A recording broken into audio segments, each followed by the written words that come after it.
This video will look at the global migration and its impact on both the sending and the receiving countries.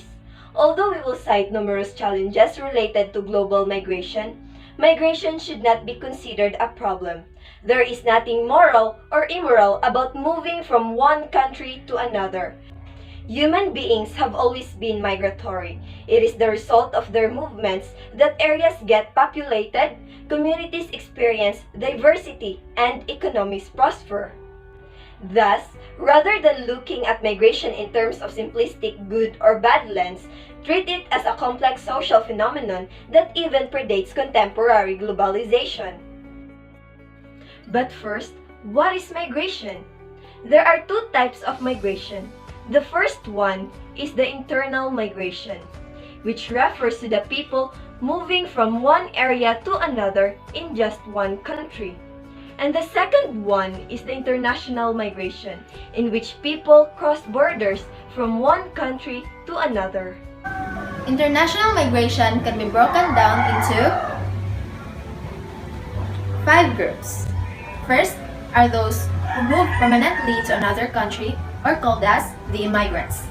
The next one refers to workers who stayed in another country for a fixed period for at least 6 months in a year.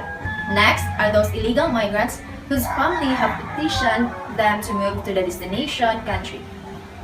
The fifth group are refugees, or also known as the asylum seekers. Example of these are those unable or unwilling to return because of a well-founded fear of persecution on account of race, religion, nationality, membership of a particular social group, or political opinions. The migrant influx, or the arrival of the large number of people, has led to a debate in the nation countries over the issue whether migrants are assessed or liabilities to national development. Anti-immigrant groups and nationalists argue that governments must control legal immigration and put a stop to illegal entry of foreigners. Many of these anti-immigrant groups are gaining influence to political leaders who share their beliefs with. Examples include US President Donald Trump and UK Prime Minister Theresa May, who have been reversing the existing pro-immigration and refugee sympathetic policies of their states. Most recently, Trump attempted to ban travel into the United States of people from majority Muslim countries, even those with proper documentation. He also continues to speak about his election promise of building a wall between the United States and Mexico. Donald J. Trump is calling for a total and complete shutdown of Muslims entering the United States until our country's representatives can figure out what the hell is going on.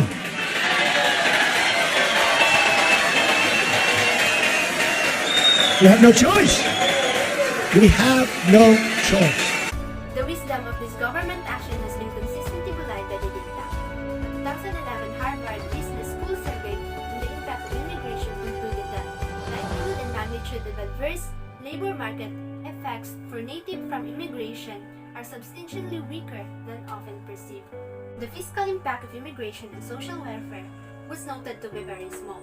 Furthermore, the 2013 report on government welfare spending by the Organization for Economic Cooperation and Development, or OECD, clearly shows that native-born citizens still receive higher support compared to immigrants.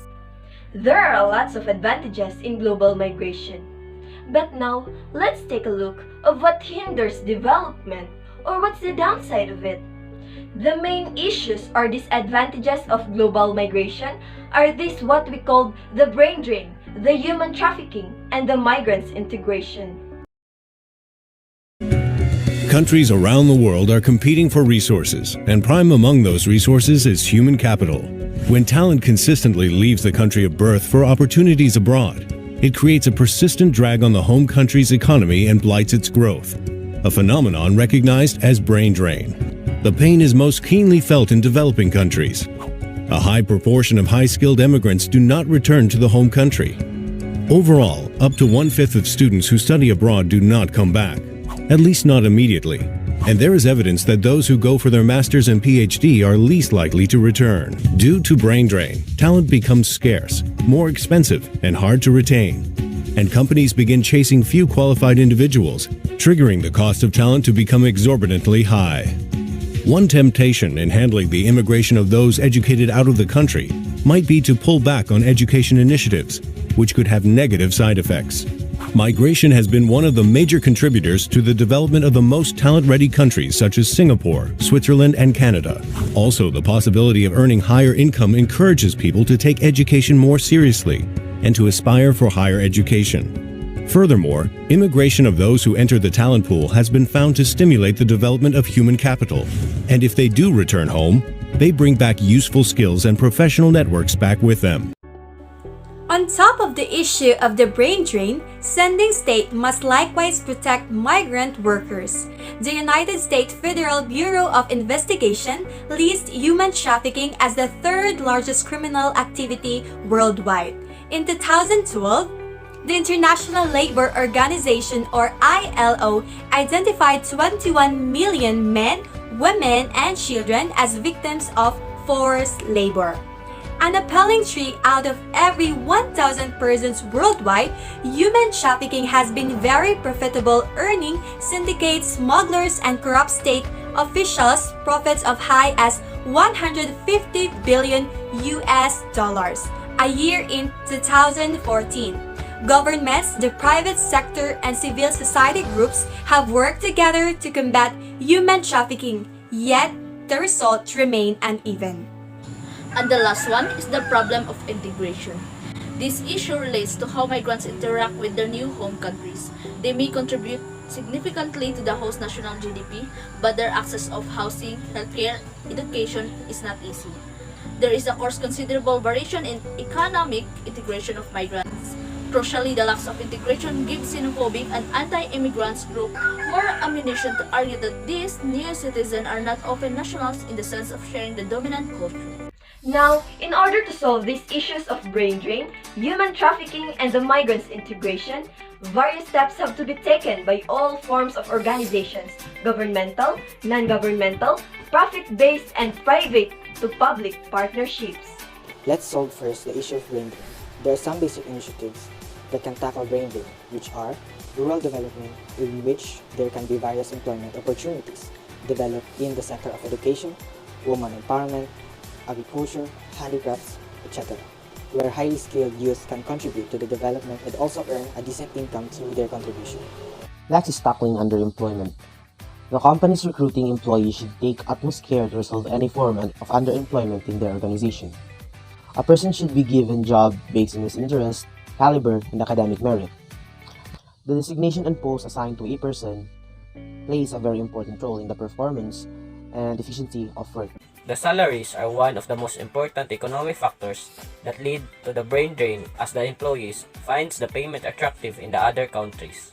Let's solve human trafficking. The first step to preventing human trafficking and persecuting the traffickers is therefore to recognize the complexity of the crime, which cannot be tackled in a vacuum.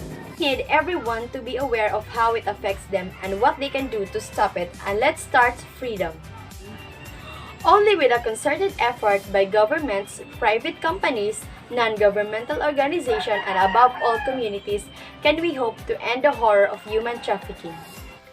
And the last issue to solve is the migrants' integration, starting to assist and encourage migrants to fully integrate into a destination country and participate in its economy.